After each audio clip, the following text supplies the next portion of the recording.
Bonjour à tous et bienvenue pour ce nouvel épisode avec Grégory Ferret qui est à la tête de Calibroker Group, qui est un groupe d'assurance. Bonjour Grégory. Bonjour Tariq. Est-ce que tu pourrais te présenter, je dirais, en 30 secondes pour que les différentes personnes qui nous regardent puissent savoir qui t'es et connaître aussi les différentes initiatives que tu mènes un peu depuis un bon moment? Bien sûr, merci. En effet, moi je suis un passionné d'entrepreneuriat. J'ai monté ma première entreprise quand j'avais 22 ans. Alors depuis tout enfant, j'ai été baigné dans l'entrepreneuriat. Mon grand-père faisait beaucoup d'entrepreneuriat, et donc j'ai beaucoup accompagné à ce niveau-là. Et ce qui fait que j'ai commencé dans l'assurance. C'était le secteur que j'avais choisi en apprentissage. Donc on ne choisit pas son secteur, hein, c'est pas le domaine le plus fun. Mais c'est pour ça qu'à 22 ans, je suis parti monter cette première entreprise. Et en fait, au fil des années, ça a grandi. Et aujourd'hui, on a une structure qui fait 150 collaborateurs, qui est un des leaders dans ce domaine. Et notre particularité, c'est qu'on a grandi beaucoup par acquisition de sociétés. On a fait près d'une dizaine d'acquisitions de sociétés. Et aujourd'hui, j'ai la chance de pouvoir le faire dans d'autres secteurs, comme l'informatique, où je suis président d'un groupe informatique où je suis également actionnaire. Et je représente aussi maintenant la présidence de IO, qui s'appelle Entrepreneur Organization, qui est une organisation qui défend les entrepreneurs, qui est basée en Suisse, mais au niveau mondial. Et j'ai la présidence de la Suisse. Donc, je suis vraiment très impliqué et ça me tient très à cœur, tout ce domaine de l'entrepreneuriat. Alors justement, concernant ce dernier point, vous aviez écrit justement à Guy Parmelin concernant justement la crise du Covid, l'aide un peu pour les entrepreneurs. Est-ce que tu peux revenir un peu sur cet épisode? Ben, bien sûr, mais merci de poser la question. Comme on l'a vu un peu dans les journaux, on aurait aimé le voir plus en fait dans les journaux, mais on trouvait un peu surprenant l'aide en fait au niveau entrepreneurial. Elle s'est située vraiment à deux niveaux. Ça a été ce pré-Covid, comme ils l'ont appelé. Des fois, on voit encore dans la presse qu'il y a encore un amalgame ou une incompréhension de ça, où on dit que le Conseil fédéral a investi, donné de l'argent, ainsi de suite. Il ne faut pas oublier que c'est un prêt pour une plus grande partie, donc c'est de l'argent qui devra, en tout cas pour aujourd'hui, encore être remboursé. Et l'autre aide, c'était l'élargissement du RHT, donc du chômage partiel, aux dirigeants entrepreneurs. Et la surprise du chef, ça a été que le montant maximum indemnisé était quand même très très bas. C'était vraiment une surprise pour nous. Donc on devait de décrire en fait en tant que groupe d'entrepreneurs au Conseil fédéral pour dire qu'on était surpris de cette prise de décision et on estimait qu'elle n'était pas forcément adaptée aux besoins des entrepreneurs. Alors, premièrement, première chose, ils nous ont répondu, donc on était déjà contents malgré tout. Guy Parmelin, c'est son département bien évidemment qui a répondu, mais c'était une bonne chose qu'il nous répond. Alors, il nous a expliqué les raisons du pourquoi et du comment. En deux mots, leur peur, je crois que c'est que les entrepreneurs abusent du système et qu'on se mette tous en RHT à 100%, puis qu'on essaie de tirer un maximum de cash de cette situation. Alors, je trouve c'est un peu malheureux d'avoir cette image-là, parce que je crois quand même que l'entrepreneur, on est plutôt là pour mettre de l'eau au moulin et puis faire marcher l'économie. C'est en tout cas notre objectif à tous, même s'il peut toujours y avoir deux, trois personnes qui détournent le système, mais ça, c'est une réalité un petit peu partout. Mais voilà, donc après, la réponse était vraiment circuler, il n'y a rien à voir. On a quand même salué le fait qu'ils nous aient répondu, on était content qu'ils répondent. Après, comme tout entrepreneur, on n'a pas voulu rester 3 ans sur cette réflexion, sur cette idée. On s'est dit qu'il faut avancer, puis il faut trouver d'autres solutions. Et la clé, c'est de parler de demain, de parler de solidarité entre entrepreneurs, entre entreprises, et puis il faut avancer. Ça, c'est quand même je pense, la clé des entreprises, hein, pas que des entrepreneurs, mais des entreprises, c'est d'avancer et de voir loin. Et si on s'arrêtait trop longtemps là-dessus, on n'aurait pas eu beaucoup d'énergie pour rien. Mais c'était quand même une frustration de ne pas se faire entendre et de voir que la cause entrepreneur n'était pas vraiment comprise. Est-ce que du coup, tu peux dépeindre un peu le contexte dans lequel les entrepreneurs ont pu être, tant d'un point de vue de trésorerie, puisque le cash flow, enfin, je veux dire, la trésorerie a pris un coup, que sur les logiques aussi opérationnelles. On a vu des mutualisations, des réseaux qui ont été partagés, des nouveaux partenariats pour essayer justement de survivre hein, pendant cette crise. Est-ce que tu peux revenir sur ce sujet? Bien sûr. Alors, c'est vrai que typiquement, nous, alors, Quali Broker, on a quelque chose qui est intéressant, c'est qu'on a 4500 entreprises clientes sur toute la Suisse. Donc, ça nous permet d'avoir, dans tous les domaines, donc ça nous permet vraiment d'avoir une bonne visibilité sur ce qui se passait, même si la première difficulté lors de cette crise, c'était justement d'anticiper la durée, quel est l'impact encore aujourd'hui. Maintenant, on se déconfine petit à petit, mais on est encore très loin de se rendre compte de la situation et quels seront les impacts réels. C'est très, très compliqué. Donc, en fait, quand on parlait avec des entrepreneurs, moi, c'était très. J'ai parlé, je pense, toutes les semaines avec une 20 ou 30 entrepreneurs par semaine, quasiment. Et c'était assez frustrant des fois d'avoir. On parlait le matin avec un entrepreneur qui était au fond du gouffre en disant bah, il n'y a plus de liquidité, ça va être l'horreur, comment je vais gérer mes collaborateurs, comment je vais payer mes loyers. C'est plein de problèmes, en fait. Et puis, d'autres entrepreneurs plus discrets qui disaient bah, non, plutôt, bah, nous, pour l'instant, finger crossed, ça va bien, ça va pas trop mal, on sera peut-être impacté plus tard.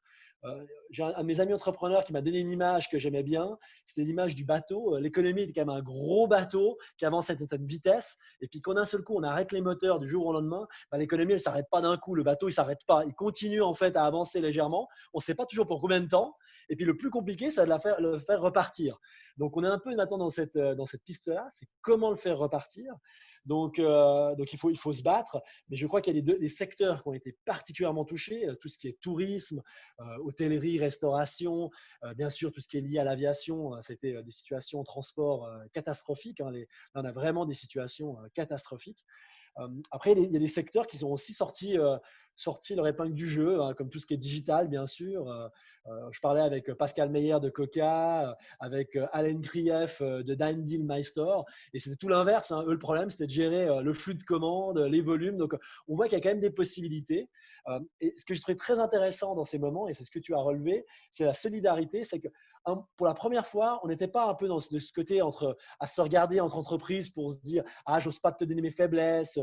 On a toujours ce côté, on veut être fort, tout va bien. Et pour une première fois, comme de toute façon, c'était compliqué pour tout le monde, on avait ce moment où on pouvait tous échanger puis dire voilà, moi ça va pas, c'est compliqué, comment on peut s'entraider. Et là, on a vu je trouve qu'il y a eu des mesures incroyables et des idées exceptionnelles. Il y a toutes celles qu'on a vues dans les journaux, puis il y a aussi toutes celles qu'on n'a pas vues et toutes les dynamiques qui sont faites par derrière qui ont été juste extraordinaires. Et ça, c'est un de mes souhaits, je ne sais pas si on va y arriver, c'est de maintenir cette dynamique, cette ouverture d'esprit, de ne pas toujours se voir comme en confrontation ou dans cette bagarre d'ego, de dire allez, on doit être le plus fort, on doit être le meilleur, mais plutôt de dire on peut s'entraider. Et ça, c'est un élément qui est important. Et je pense aussi que notre génération a aussi ça. On a cette capacité de mieux échanger et on se voit moins comme des concurrents, mais plus comme des partenaires. Donc, il faut faire des partenariats, il faut prendre contact avec nos pairs et ça peut vraiment nous aider. Justement, tu parlais de prise de contact, de nouveaux partenariats. Ça a ouvert aussi cette ouverture de carnet d'adresses, a aussi Oui. ouvert de nouveaux débouchés à d'autres entrepreneurs. Est-ce que tu peux revenir justement sur ces logiques de solidarité pour qu'on puisse comprendre de manière concrète en fait ce que c'est, les différentes formes, ce que ça a généré en termes d'output? Bien sûr. Alors, ce qu'il y a déjà eu, nous, on a déjà fait, alors moi, à titre personnel, ce que j'ai voulu faire, et on est plusieurs, je crois, dans ce cas-là, c'est de se dire, on a un gros réseau, on est quand même dans un monde aujourd'hui de réseau, et c'est vrai que les entrepreneurs étaient beaucoup plus ouverts à se faire contacter. En général, chacun est débordé, on n'a pas le temps de se faire recevoir. Là, les gens étaient ouverts à discuter et à aider, ce qui est quand même une chose qui était intéressante. Et moi, j'avais des clients typiquement qui n'étaient pas du tout préparés au niveau digital, et pourtant des enseignes, des très grosses enseignes connues de tout le monde, qui n'étaient pas du tout prêtes au digital, puis qui disaient, mais je ne sais pas comment vendre, il faut me trouver des solutions. Et on leur disait, mais voilà, est-ce que vous avez contacté Coca, de nouveau MyStore ou d'autres sites de ce type-là? Puis ils disaient, mais non, nous, c'est un marché qu'on n'a jamais traité, on ne les connaît pas. Ben, typiquement, c'est des choses qu'on a faites, on a mis ces gens en relation et ils ont fait du travail ensemble, ils ont eu des approches, ils ont eu des idées et ça a créé des partenariats, je pense, de longue durée. Après, un autre point qu'on a aussi pu générer, nous, c'est tout le côté, on était en train de discuter avec pas mal d'entreprises pour trouver des partenariats stratégiques. Et ce Covid a accéléré les partenariats stratégiques en se disant bah, il faut qu'on avance, il faut qu'on y aille maintenant. C'est le parfait bon moment pour avoir de nouvelles approches, de nouvelles idées. Il faut aussi dire on a aussi c'est une chance et une opportunité pendant cette période, c'est que les équipes, les collaborateurs étaient en tout cas beaucoup plus ouverts au changement que d'habitude. Moi, j'ai vu en interne, on a fait quelques changements stratégiques d'organisation, aussi avec des outils. Et en général, c'était très compliqué. Les gens se disent, ben non, c'était mieux avant, c'est toujours difficile. Et cette période nous a vraiment permis de dire, attendez, là, c'est une situation exceptionnelle. Il faut accélérer le mouvement, il faut mettre en place. Donc, ça a aussi permis de mettre des partenariats en place vraiment très stratégiques et de façon très intéressante et beaucoup plus rapide que ce que ça aurait été normalement. Alors justement, là, tu parles vraiment de la gestion interne. Il y a un partenariat externe, mais il y a aussi les partenariats internes. Et là, on rentre plus dans la logique de RH, management et leadership. Alors justement, comment est-ce que tu as pu mener, je dirais, de front un peu cette crise et faire en sorte de traverser les différentes étapes, hein, parce qu'il y a une panique au début, ensuite il y a une volonté de comprendre, et là après il y a une volonté aussi d'être acteur de cette transformation pour justement faire corps et réussir à sortir de ça. Oui, alors c'est que la dimension RH était en tout cas un point essentiel. Alors nous, on est parti d'un principe, en tout cas sur Qualibroker, on est parti d'un principe, c'est de toute façon on est très transparent. Donc on a clairement donné la situation. Ce qui était difficile sur Qualibroker d'anticiper, mais dans plein d'autres secteurs, mais dans notre secteur, c'est qu'on savait que 2020, on serait impacté, mais de façon assez léger, et on serait très impacté sur 2021 en fait.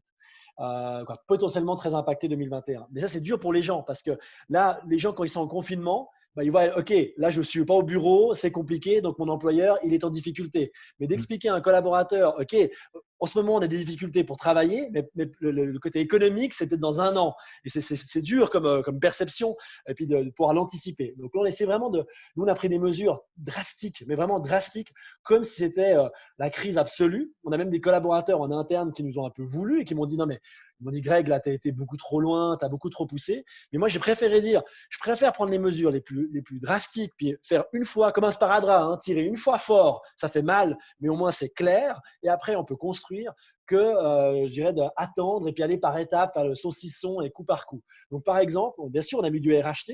On a eu nos collaborateurs environ 30% en moyenne en RHT. Mais on a également la direction, et ça, c'est une grande chance. Moi, j'ai toute la direction, donc c'est quand même une quinzaine de personnes qui ont accepté de baisser de leur rémunération de façon assez importante pendant la période. Donc, ça nous a quand même protégés.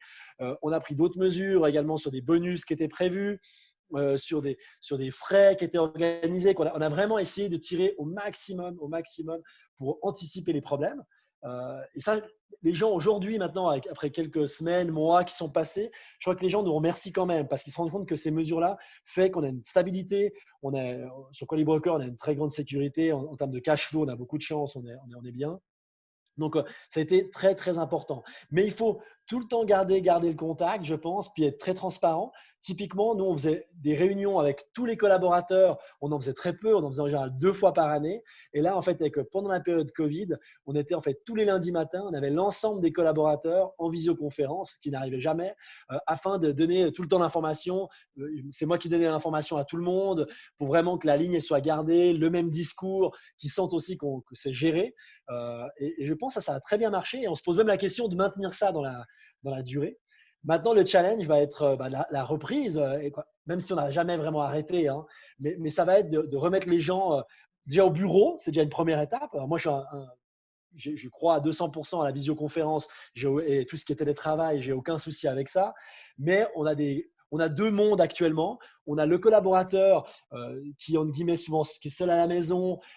Et ben, souvent, lui, il n'a qu'une seule envie, c'est de revenir au bureau au plus vite. Et puis nous, on n'a pas encore tout organisé parfaitement parce qu'on se dit on fonctionne très bien en télétravail. Et puis par contre, il y a souvent la personne qui a une famille, qui doit encore faire un peu l'école. On a aussi des gens sur Genève qui sont frontaliers où l'école n'est pas complètement encore ouverte. Donc, et puis eux, ils n'ont pas envie de revenir du tout au bureau. Donc, faut réussir à gérer ces deux dynamiques. Et ça, c'est assez passionnant à faire. Ça se passe vraiment, franchement, ça se passe plutôt bien. Mais on a une grande chance, c'est que nous, on avait au niveau digital, on est une entreprise qui avons digitalisé depuis quelques années. Donc, le jour où on a dit on fait du télétravail, en 1 heure chrono, on avait tout le monde à la maison et ça fonctionnait sans aucun problème. Ça, c'était une chance gigantesque. Là encore, les questions de culture sont super importantes. Tu parlais justement d'éléments de cohésion, parce que finalement, ton équipe a pu suivre un peu ce mouvement. Et de l'autre côté, ce côté digital, donc cet esprit digital à pouvoir à chaque fois essayer d'innover, optimiser les processus, essayer de collaborer de manière beaucoup plus intelligente. Clairement, le digital est quand même une des clés, je pense. Nous, on a toujours mis ça vraiment au centre au niveau de nos processus. Typiquement, je vais donner un exemple. Nous, au sein de Qualibroker, on reçoit 300 000 documents physiques, donc 300 000 courriers de compagnies d'assurance qu'on doit renvoyer vers des clients. Donc, il faut imaginer, on a 7 bureaux au niveau national, hein, dans toute la Suisse. Et il faut imaginer que si on recevait ces courriers à chaque endroit, c'est-à-dire des collaborateurs qui auraient dû se rendre, prendre le courrier physique, renvoyer, ça aurait été impossible. Donc, en fait, on a depuis des années créé en fait une GED, une gestion électronique des données, qui nous permet en fait de recevoir tous les documents à un seul endroit où on a une équipe de 4 personnes qui vont scanner ces documents. Et là, en fait, on a de l'intelligence artificielle qui va directement diriger les courriers chez le bon collaborateur sous format PDF, qui va pré-proposer des réponses en fait pour les clients, et ce qui fait que chaque collaborateur peut travailler depuis la maison et recevoir cette information. Donc en fait, les seuls collaborateurs qu'on a eu au bureau, c'est les personnes, ce centre est à Fribourg, c'est les personnes de Fribourg qui ont joué ce rôle-là, d'aller au bureau tous les jours pour prendre le courrier, le scanner, le mettre dans la machine et puis que ça reparte chez tous les autres collaborateurs. Donc le digital, c'est vraiment une clé. Il y a plein d'autres choses encore à faire. Hein. On a plein d'autres idées. On a mis en place typiquement aussi c'est Adobe Sign. Je ne vais pas faire la publicité, il y en a plein d'autres. On a mis Adobe Sign pour faire de la signature de documents entre les bureaux parce qu'on se rendait compte que chacun chez soi, on n'arrêtait pas de s'envoyer des documents à signer parce que la vie continue, donc il faut signer des documents. Puis on se les envoyait par courrier. Et des fois, quand il y a 2, 3 signataires, on prend 3 semaines pour signer un document et c'est trop long. Donc là, on a mis ça en place pour avoir des signatures électroniques et un workflow de signature électronique où on n'a plus besoin de s'envoyer pour tout ce qui est de signature officielle, on va dire. Alors justement, pour le futur, quelle est ta prévision, je dirais, d'un point de vue macro et puis ensuite d'un point de vue un peu plus micro sur vraiment le concret, à la fois de l'entrepreneuriat et à la fois du monde de l'entreprise de manière générale? Alors bon, macro, alors moi je ne suis pas un spécialiste de ça, donc c'est très compliqué d'anticiper. Il y a le risque que l'on a, je pense, en Suisse principal, c'est qu'on est quand même dans une bulle. On est dans notre bulle, ça se passe pas si mal, on a un pays qui a de l'argent, qui fonctionne quand même bien. Et en fait, on a quand même beaucoup d'entreprises qui vivent avec le marché international. Et on a la peine à anticiper comment le marché international va évoluer. Donc, si on était uniquement dans notre cadre suisse, on a quand même l'impression que, OK, ça va être difficile, il va falloir que les gens reprennent des habitudes, hormis certains métiers qui sont vraiment dans des grandes complexités. La plupart, je pense, reprendront bien. Ça prendra quand même 6 mois, 1 an pour être vraiment parfait, mais ça va quand même reprendre. Par contre, la question, moi, ce qui me fait peur, c'est l'impact de l'international et qui est très dur à jauger parce qu'on ne le vit pas. La Suisse, on le vit au quotidien, on se parle entre nous. Voilà, on comprend, c'est notre culture. Mais ce qui se passe rien qu'en Europe, on voit que c'est pas simple. Donc, au niveau macro, c'est quand même essentiel que les restes des pays fonctionnent bien. Sinon, ça va générer une pression, je pense, énorme sur la Suisse. Après, au niveau micro, l'avenir, ça met quand même beaucoup de coups de pied dans la fourmilière. Hein. C'est quand même, les crises sont toujours assez intéressantes pour ça. Euh, il y aura, J'espère qu'il n'y aura pas trop de pression sur l'emploi. C'est quand même une de mes craintes. C'est que si les entrepreneurs, avec ces dettes qu'ils ont prises, ils vont quand même devoir les rembourser à un moment donné. Et il y a quand même beaucoup d'entreprises, et plutôt de plus petite taille, où les gens, en fait, malheureusement, mais ce qu'ils font, c'est que leur entreprise, c'est pour payer leur salaire. Ils n'ont pas vraiment une rentabilité établie où ils vont pouvoir vraiment rembourser des sommes importantes par année. Simplement, leur entreprise, c'est leur gagne-pain. Et donc, d'un seul coup, ils vont devoir rembourser ces dettes, ils vont devoir trouver des solutions pour les rembourser. Et là, j'ai peur pour l'emploi, qu'il y ait quand même quelques prises de décision, que tout ce qui est un petit peu en surplus, eh ben, bien sûr, on va l'éliminer. Donc, ça, c'est quand même une de mes craintes pour les prochains mois, années, surtout prochains mois. Après, de nouveau, je crois qu'on va pas du tout être tous sur le même pied d'égalité. On va vraiment avoir des entreprises qui vont être, qui vont cartonner, qui vont marcher. Moi, j'ai un exemple. Nous, sur la partie informatique, moi, j'avais très peur sur notre société informatique que ça se passe pas très bien. Et en fait, on a eu un nombre de demandes. Mars-avril ont été 2 mois, les meilleurs mois historiques, parce qu'on avait plein de demandes. Maintenant, la question est si ça va continuer. C'est une vraie question, mais pour l'instant, en tout cas, au 20 mai, à l'heure où on parle, ça avance, quoi. En tout cas, ça continue à pousser. Puis de l'autre côté, j'ai d'autres amis qui sont dans l'hôtellerie et la restauration. J'avais un très gros hôtelier-restaurateur vendredi passé au téléphone, puis qui me disait c'est la cata, on a ouvert, mais pour l'instant, nos capacités sont faibles. Donc, on va avoir cette économie à 2 rythmes qui va être très déstabilisant, je pense, pour beaucoup de monde. On va aussi voir les banques, comment elles vont agir. Ça va être très intéressant de voir comment les banques, dans ce contexte, vont continuer. Parce que là aussi, moi, j'ai typiquement les banques qui m'appellent pour me dire, voilà, il n'y a pas de problème. Si vous avez besoin de quelque chose, on peut y aller, on peut vous aider. Et puis, d'autre côté, d'autres amis me disent, non, en fait, nous, les banques, elles nous ont tout fermé et puis ils nous mettent la pression pour des remboursements. Donc, on est vraiment dans cette dynamique et chacun va devoir jongler et puis trouver de nouveaux marchés et de nouvelles façons de travailler. Et ça va être une des clés. Typiquement, on parle des fois du commercial. Comment le commercial de demain va être fait? Alors, c'est un domaine qui te parle, je sais, mais ça, c'est une vraie question. C'est que le commercial, on voit que pendant cette période, vendre, c'était très compliqué. Il fallait faire du digital. Et il y a plein de secteurs qui ne sont pas du tout prêts. Alors, nous, typiquement, on n'est pas du tout prêts à faire de la vente digitale. On sait pas le faire. On essaye d'y travailler, mais on ne va pas venir du jour au lendemain le meilleur vendeur digital. Impossible. Donc, c'est adaptation, agilité. Voilà, il faut être humble par rapport à cette crise et puis se remettre en question. Je pense que c'est la seule clé. Mais justement, au sortir de cette crise, on voit qu'il y a quand même la trésorerie qui a été très impactée. Il y a une nécessité aussi d'entamer une transformation digitale pour ceux qui ne l'ont pas fait ou pour ceux qui ont commencé. Mais on sait très bien que ces chantiers-là sont des chantiers qui se font sur le long terme et qui Ouais. demandent pas mal de cash. Donc, comment, à ton avis, les entrepreneurs vont pouvoir entamer cette transformation? Frugalité ou investissement?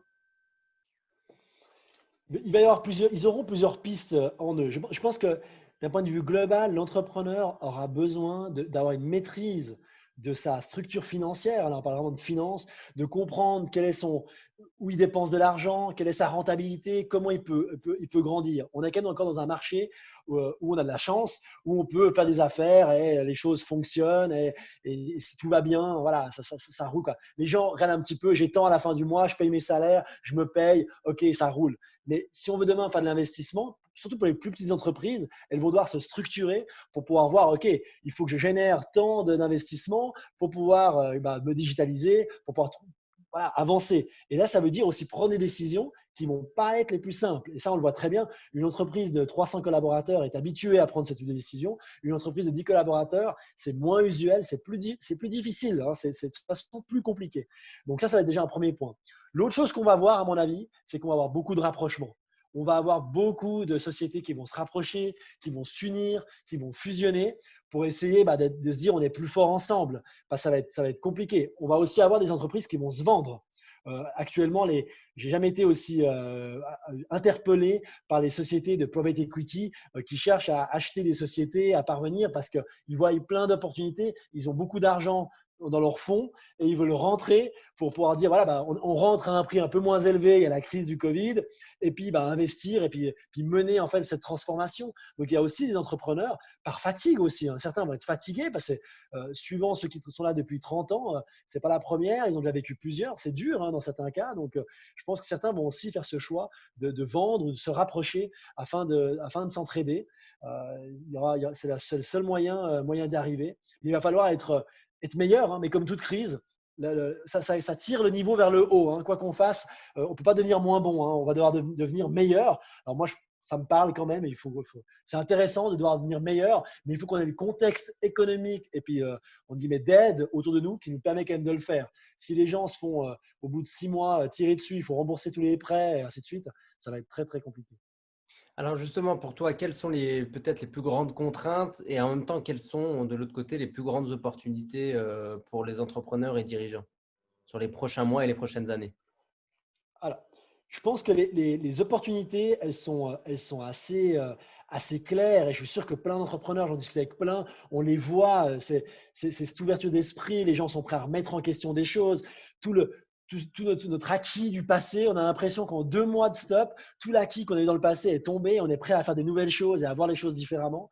Donc là, pour ceux qui ont des nouvelles solutions, des nouvelles approches, je pense qu'il y a plein d'opportunités. On peut être en vente beaucoup plus directe, on va pouvoir aller plus vite. Donc, celui qui a envie, qui est fonceur, il y a plein de choses qui vont être possibles de réaliser. Ça dépend des secteurs, hein, bien sûr, mais il y a plein de possibilités. Après, les contraintes, ça va être le cash. Hein. La liquidité va être un énorme enjeu. On est pour l'instant encore dans des taux qui sont bas. J'ai vu hier que la BNS réfléchissait potentiellement encore à baisser les taux, ce qui veut dire qu'on va encore avoir une baisse de taux d'intérêt. Donc, ce qui veut dire que l'argent est quand même pas très cher. C'est ce qui peut peut-être quand même nous sauver, c'est d'acquérir de l'argent pas trop cher. Mais c'est clair, ça va être le grand risque. L'autre grand risque aussi, c'est que pour celui qui est par contre pas agile et puis qui n'est pas prêt à se transformer, c'est de se faire passer devant, pas par un plus, pas par un plus gros, mais par un plus rapide. Hein. Dans ces marchés-là, ce n'est pas le plus gros qui va gagner, c'est le plus rapide, le plus novateur, celui qui va foncer. Il y a de quoi prendre des grosses parts de marché très rapidement. Là, c'est aussi un risque. Il faut être capable de bouger les équipes, de se transformer et ça va faire mal, hein. C'est dur. C'est difficile, hein. Il faut aller dans une zone qui est une zone d'inconfort pour le faire. Et pas tout le monde a cette culture de zone d'inconfort. Et ça va être très intéressant de voir comment les entreprises vont réagir par rapport à ça.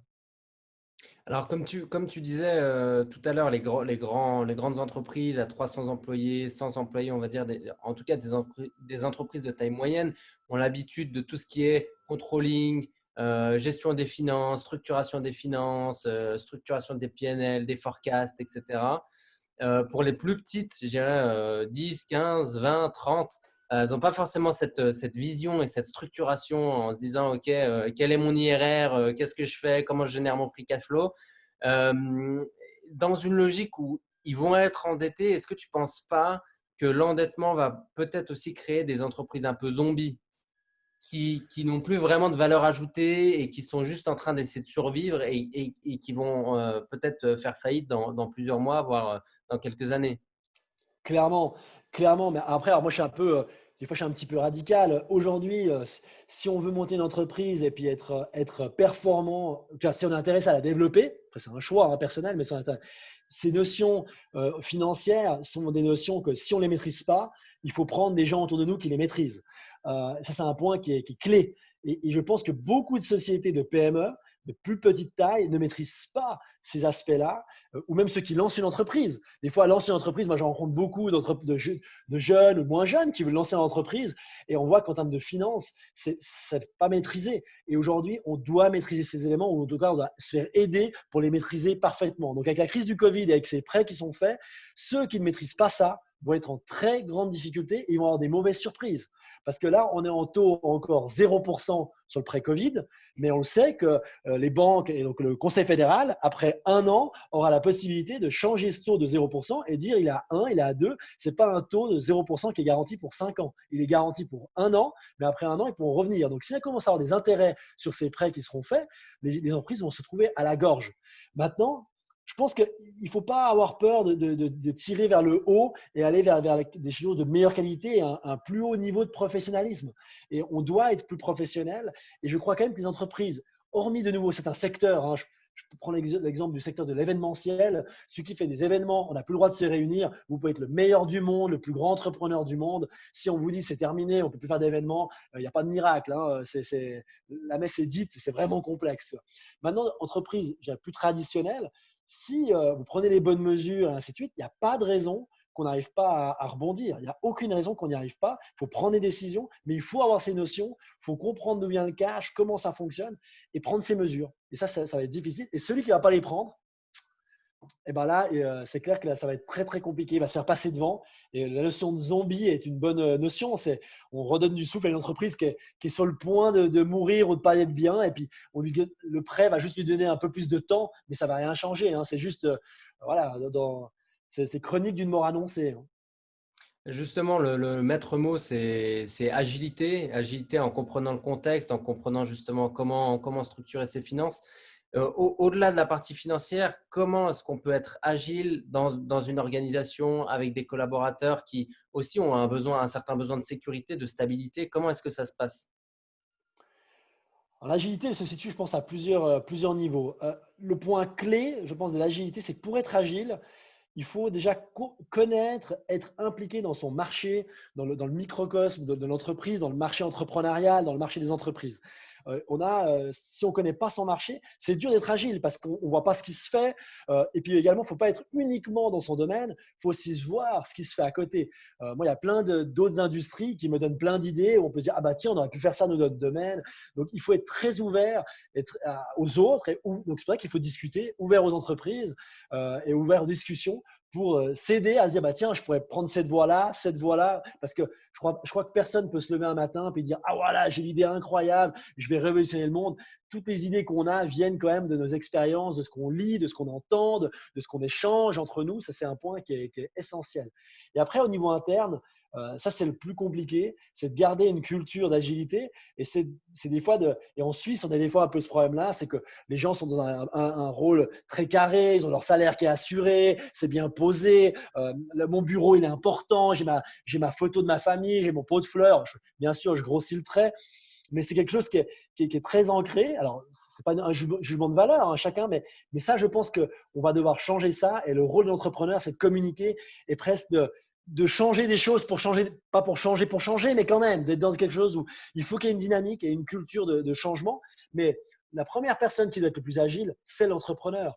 Et le problème, quand les entreprises ne sont pas agiles en général, c'est que le patron, l'entrepreneur n'est pas agile. Moi, je ne crois pas que j'ai vu aucune entreprise avec un entrepreneur extrêmement dynamique, extrêmement agile, puis que les équipes derrière sont totalement l'inverse. En général, les équipes aiment suivre quand même un leader, ont confiance en leur patron, ils aiment la relation avec les patrons, les relations sont saines. En Suisse, on a une très bonne relation employé-employeur.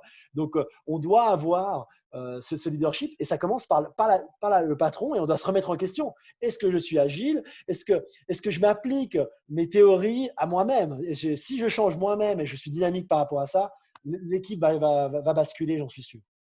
Alors, la responsabilité du coup au capitaine, à l'entrepreneur, c'est un vaste chantier.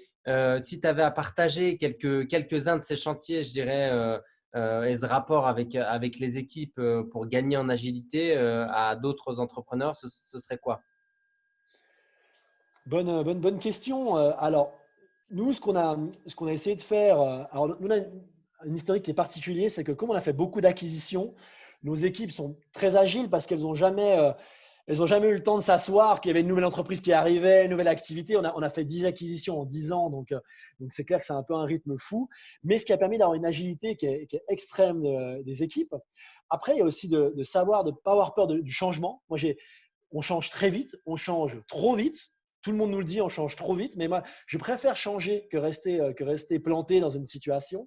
Donc, je pense qu'il ne faut pas avoir peur de changer.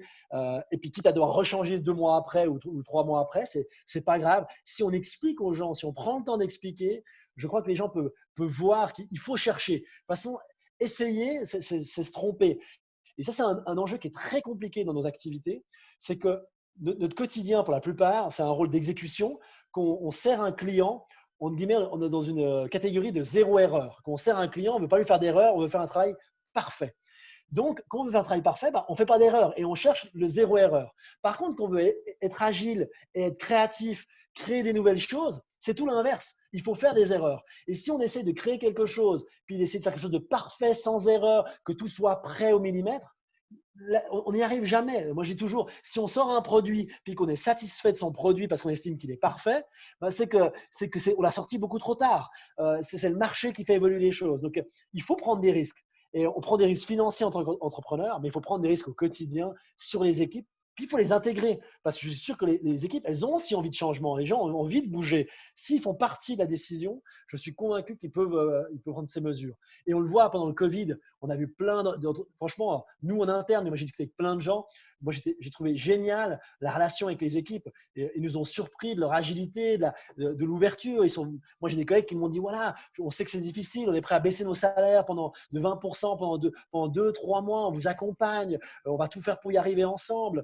Et ça, c'est l'esprit d'équipe. Et je crois que c'est la clé de demain, c'est de réussir ensemble. Parce que si on est seul dans notre coin, à mon avis, c'est vraiment voué à l'échec. On le voit, il y a un regain des solidarités sur chaque maillon de la chaîne. De l'autre côté, c'est vrai que sur les relations qu'il y a avec les employés, il y a eu une mobilisation. Maintenant, pour revenir sur ce que tu disais, sur cette agilité, généralement, cette agilité, elle a besoin du temps de la pensée. Et généralement, dans le business, on est tellement dans le monde de la vitesse et dans une logique très productiviste de pouvoir délivrer, délivrer, délivrer, que finalement, on n'arrive pas à forcément prendre du recul. On a besoin de se prendre un gros coup sur la tête, comme avec le Covid-19, pour pouvoir se dire, mais finalement, ce qu'on voulait faire il y a 6 mois, on peut le faire maintenant en 2 jours. Ouais. Alors là, tu donnes un point clé, un point que j'adore particulièrement. C'est vraiment la capacité de prendre du recul sur ce qu'on fait. Et ça, c'est une problématique de, je pense, beaucoup d'entreprises et beaucoup d'entrepreneurs. Et de nouveau, la dimension de taille joue un rôle.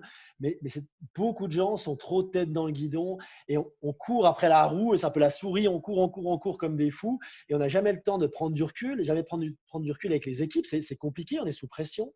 Et pourtant, il y a combien de fois où si on se dit, bah, tiens, on prend un peu de recul, comment je fais les choses, comment je peux améliorer mes process, comment je peux dynamiser. Et en fait, on peut avoir un énorme levier et d'un seul coup se rendre compte qu'on peut faire tout beaucoup plus rapidement, mais avec plus de sérénité. Mais la clé, c'est d'avoir cette distance. Et ça, c'est un point qui est important. Alors, typiquement, dans Entrepreneur Organisation, dans IO, la nouvelle l'organisation que je préside, c'est justement ce que l'on fait, c'est qu'il y a des réunions entre entrepreneurs par groupe de 8 où on se voit 3 heures une fois par mois.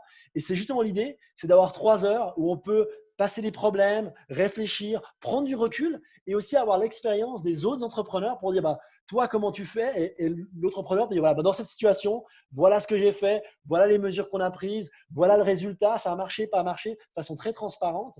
Et on doit avoir cette distance. Moi, si je prends à titre personnel, quand je vois le temps que je passais au début, quand j'ai monté ma boîte, et je bossais, je pense, 3 fois plus que ce que je travaille aujourd'hui. Et pourtant, j'étais 10 fois moins productif. Je mettais beaucoup moins de levier dans ce que je faisais parce que j'avançais, je courais.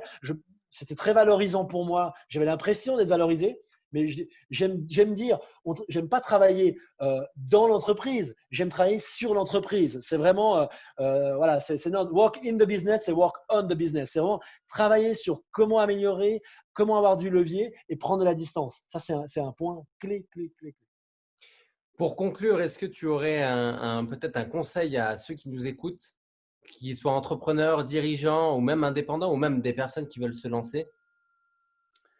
Ah, le conseil, alors je suis personne pour donner un conseil, mais le seul point que je pense qui est essentiel, et en plus c'est aussi générationnel, où on arrive là-dedans, c'est d'être extrêmement ouvert, d'échanger, de partager. Il y a beaucoup de gens qui se lancent, qui pensent qu'ils ont la meilleure idée, puis ils se lancent tout seuls sans discuter autour d'eux. Il faut connaître son marché, donc il faut partager. Et je pense que les entrepreneurs, on doit beaucoup plus échanger entre nous. On a beaucoup de gains à échanger, partager. Donc le point clé serait d'être ouvert, prendre des informations, échanger avec des personnes, ne pas hésiter à les contacter. On est dans une période où les gens ont pas le temps, mais ont la volonté en tout cas d'échanger.